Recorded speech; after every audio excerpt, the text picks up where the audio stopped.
So is Davante Adams really going to end up on the New York Jets? And what impact would this have on Garrett Wilson for the 2024 season in fantasy football? This is a Fantasy Sports Plus. This is a really growing, burgeoning hot rumor here in New York.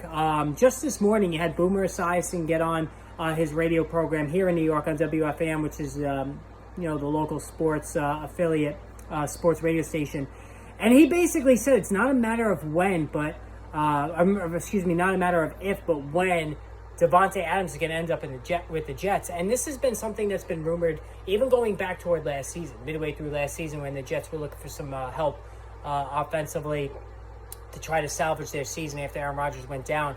But this is really important, all right, on a number of fronts. Obviously, fantasy football-wise, the biggest potential issue there is what's going to happen now to Garrett Wilson. Now, I love Garrett Wilson for 2024 fantasy football if he's the number one target of Aaron Rodgers. We saw what Rodgers did for Davante Adams in Green Bay. That's going to happen for Wilson. He's going to go crazy if he's the number one target of a healthy Rodgers this season.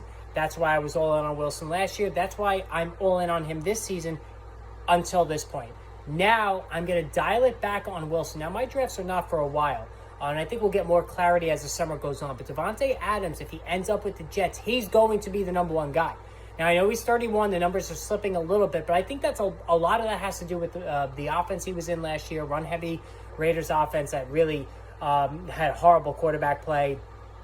While Adams maybe has lost a half a step or maybe even a full step, he's still a very productive player, and I think he can go bonkers once again with Aaron Rodgers if he ends up in New York. But then what does this do with Garrett Wilson? It pushes him down to medium, moderate wide receiver 2 range, and that's kind of a shame because Wilson is a burgeoning star.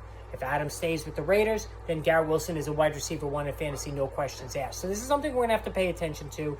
But usually in situations like this where there's smoke, there's fire, and I'm starting to wonder now if Adams, it's only a matter of time before he ends up with the Jets. Let me know what you think about this. How does this impact Adams? How does this impact Garrett Wilson for 2024 fantasy football? Post in the comments below, and we will chat soon.